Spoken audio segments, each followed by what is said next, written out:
പിതാക്കന്മാരെ, വിശിഷ്ടാതിഥികളെ, ഈ മനോഹരമായ സായാഹ്നത്തിൽ മാർത്തോമാ ശ്ലീഹയുടെ ഓർമ്മ പെരുന്നാൾ ആഘോഷിക്കുന്ന ഈ വേളയിൽ ഇങ്ങനെ ഒരു സൗഹൃദ സംഗമത്തിൽ ഒത്തുചേരാൻ കഴിഞ്ഞതിലുള്ള സന്തോഷം ഞാൻ ആദ്യം പങ്കുവയ്ക്കുകയാണ്. ഇവിടെ സൂചിപ്പിച്ചതുപോലെ പീഡാനുഭവങ്ങൾക്കും കുരിശുമരണത്തിനും പുനരുദ്ധാനത്തിനും ശേഷം യേശുവിന്റെ ശിഷ്യന്മാർ ലോകത്തിലെമ്പാടും സഞ്ചരിച്ച് ക്രൈസ്തവ ദർശനം എല്ലാ മനസ്സുകളിലേക്കും എത്തിക്കാൻ നടത്തിയ ആ യാത്രയിൽ കേരളത്തിലേക്ക് വന്നയാളാണ് മാർത്തോമാ ശ്ലീഹ. അത് ഇവിടെ സ്വാഗത പ്രസംഗത്തിൽ സൂചിപ്പിച്ചതുപോലെ കേരളത്തിലെ സീറോ മലബാർ സഭയിൽ വർണ്ണാഭമായ ഒരു ചരിത്രത്തിന്റെ ഭാഗം കൂടിയായി മാറുകയാണ്. നമുക്കറിയാം, തോമസ് ശ്ലീഹ ബഹുമാനപ്പെട്ട തറയിൽ പിതാവോട് പറഞ്ഞതുപോലെ ധീരനായിരുന്ന ഒരാളാണ്. തന്റെ ആത്മമിത്രമായ ലാസർ ഗുരുതരാവസ്ഥയിൽ കിടക്കുമ്പോൾ അദ്ദേഹത്തെ കാണാൻ ജെറുസലേമിലേക്ക് പോകാൻ തയ്യാറായ തോമസ് ശ്ലീഹ ക്രിസ്തുവിനോട് എല്ലാ ശിഷ്യന്മാരും അദ്ദേഹത്തിന്റെ ഒരു സാധനം അവരങ്ങയെ ഉപദ്രവിക്കും, ഒരുപക്ഷെ കൊല്ലും എന്നെല്ലാം പറഞ്ഞ് അദ്ദേഹം പോകുന്നതിനെ തടസ്സപ്പെടുത്തിയപ്പോൾ തോമസ് ശ്ലീഹയാണ് എഴുന്നേറ്റ് നിന്ന് പറഞ്ഞത്, we go with him, we may die with him. അവനോടുകൂടി മരിപ്പാൻ നമ്മൾ പോവുക എന്നുള്ള അചഞ്ചലമായ ദൈവവിശ്വാസത്തിന്റെ പ്രഖ്യാപനം നടത്തി. അതിനേക്കാൾ വലിയൊരു വിശ്വാസ പ്രഖ്യാപനം അവന്റെ കൂടെ പോവുക, മരിക്കാനും തയ്യാറായി പോവുക എന്നുള്ളതാണ് ഏറ്റവും വലിയ വിശ്വാസ പ്രഖ്യാപനം.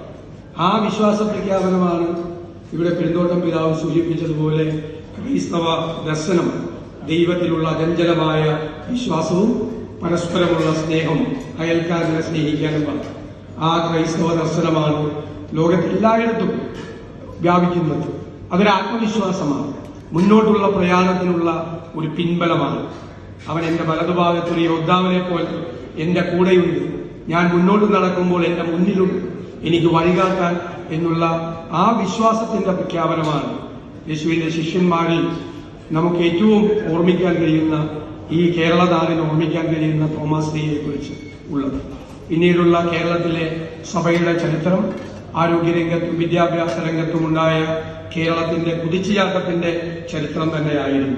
ആ മാറ്റങ്ങൾ ഇന്ന് കേരളം മറ്റു പല സംസ്ഥാനങ്ങളിൽ നിന്നും വ്യത്യസ്തമായി ആരോഗ്യ വിദ്യാഭ്യാസ രംഗങ്ങളിൽ ഒരു കാലം, ഇപ്പോഴാണെന്ന് ഞാൻ പറയുന്നില്ല, യൂറോപ്യൻ സ്റ്റാൻഡേർഡിനൊപ്പം നിന്ന ഒരു കാലമുണ്ടായി. അതിന് വഴിതെളിച്ചത് സഭയുടെ പ്രവർത്തനങ്ങളായി. അതിന്ന് ആ നിലയിലേക്ക് അപ്ഗ്രേഡ് ചെയ്യപ്പെട്ട് പോകുന്നുണ്ടോ എന്നതൊക്കെ ഗൗരവതരമായി ചർച്ച ചെയ്യപ്പെടേണ്ട വിഷയങ്ങളാണ്. ഇവിടെ പിതാവ് പറഞ്ഞു, വിശ്വാസം, ക്രൈസ്തവ വിശ്വാസം ഇന്ത്യൻ പാരമ്പര്യം എന്നുള്ളത് ലോകത്തിലെ എല്ലാ വിഭാഗം ജനങ്ങളെയും ഇരുകൈകളും നീട്ടി സ്വീകരിച്ച മഹിതമായ ഒരു പാരമ്പര്യമുള്ള നാടാണ് നമ്മുടെ രാജ്യം.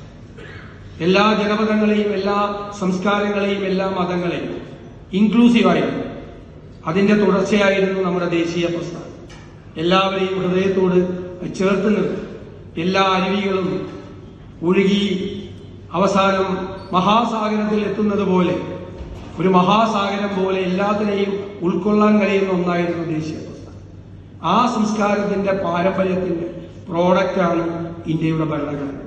ആ ഇന്ത്യയുടെ ഭരണഘടന നമുക്ക് നൽകുന്ന ആ ഉറപ്പ്, ആ ചേർത്ത് നിർത്തൽ, ആ സംരക്ഷണം, അതെന്നും ഉണ്ടാകാൻ വേണ്ടിയിട്ടുള്ള കൂട്ടായ്മയും സൗഹൃദവും സ്നേഹബന്ധവും എന്നും ഉണ്ടാകട്ടെ എന്ന് തോമസ് ശ്ലീഹയുടെ ഓർമ്മ പെരുന്നാളിന്റെ ദിവസം ആദ്യം ആഘോഷിക്കുന്ന വേളയിൽ ഞാൻ ആശംസിക്കുന്നു.